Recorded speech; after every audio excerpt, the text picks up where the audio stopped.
Lectura comentada de la Biblia.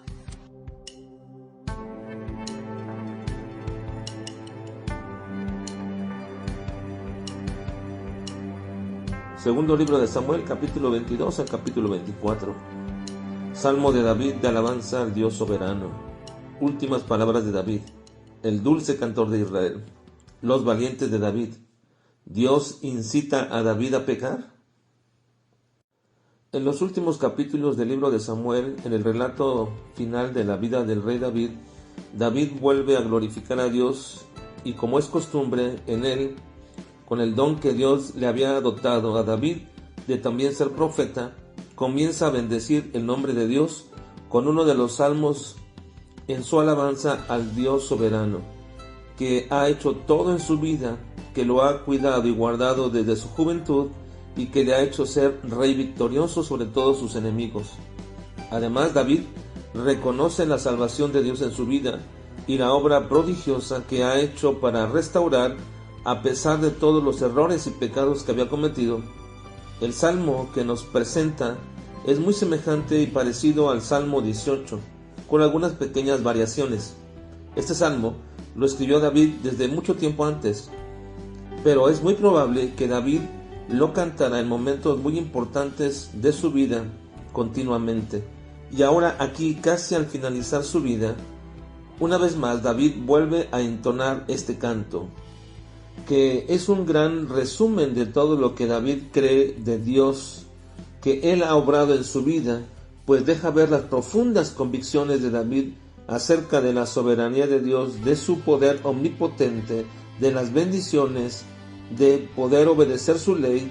Y David menciona vez tras vez la necesidad de alabar a Dios por todo lo que Él es, siempre diciendo que Él es su roca, su fortaleza, su libertador, su salvación. Culmina el Salmo con unas palabras de apropiación, mostrándonos que el Salmo es más que un mero decir, es la expresión de su experiencia bajo la dirección, el cuidado y la guía de Dios en toda su vida, haciendo uso del adjetivo posesivo en primera persona, mi. Viva Jehová, y bendito sea mi roca, y engrandecido sea el Dios de mi salvación. También se registran las últimas palabras de David. Por supuesto, como es costumbre en él, lo hace con un salmo. Así que diríamos que este es el último salmo compuesto por David. No necesariamente estamos hablando de las palabras dichas por David en el hecho de su muerte, pero sí quizás son las últimas palabras públicas de la vida de David, sobre todo en el aspecto de los salmos. Por eso queda registrado como el último salmo de David, donde reconoce los beneficios de Dios, confiesa sus pecados, habla del gozo del pacto de Dios y también de la justicia de Dios en aquellos impíos que no creen. Y antes de decirnos en este libro, el Salmo escrito por David, el narrador hace un pequeño resumen de la vida de David, diciendo que fue un hijo de Isaí, un hombre humilde, que Dios levantó a David en lo alto y que también era un ungido de Dios. Y no solamente para la posición que tenía como rey, sino también como un hombre dotado de capacidades con las cuales Dios le utilizó. Y luego también se dice que era llamado el dulce cantor de Israel. Cantos que el mismo David reconoce como inspirados por Dios, porque así comienza su último salmo diciendo: el Espíritu de Jehová ha hablado por mí, y su palabra ha estado en mi lengua. También se registra en estos últimos capítulos un listado de los hombres que ayudaron a David para que llegara al reino.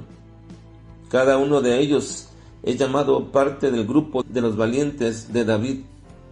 Y en esta larga lista de 37 hombres, hay algunos cuyas historias hemos visto relatadas anteriormente y otros simplemente se menciona aquí por nombre. Pero uno de los que están en la lista final, complementando el 37º valiente, es Urías Eteo, cuya traición que David hizo para con él desenlazó toda la vida de problemas futuros que tuvo David. También hay aquí un último capítulo del libro de Samuel, un asunto un tanto difícil, pues nos dice que Dios se había enojado con Israel e incitó a David para que hiciera un censo. y después de que David lo había hecho, Dios lo va a castigar ahora por hacerlo. Pero también existe una dificultad más, y es el hecho de que el mismo pasaje se encuentra en el primer libro de Crónicas, capítulo 21, y ahí nos dice: pero Satanás se levantó contra Israel e incitó a David para que hiciera censo de Israel. Podemos decir que, de acuerdo a toda la Escritura, que Dios no incita a nadie a pecar, que si bien los planes de Dios se cumplen, y en ello, para que su juicio venga, debe ser derramada la ira de Dios sobre el pecado, Dios no es responsable por el pecado de nadie. El pasaje de Crónicas es complementario y no contradictorio.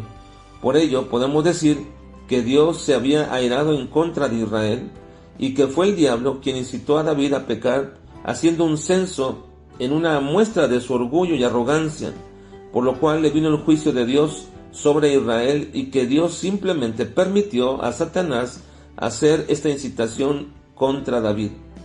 Algo que siempre debemos recordar es que Dios es la persona más santa. Todo en Él es santidad, y Él no es tentado y tampoco tienta a nadie.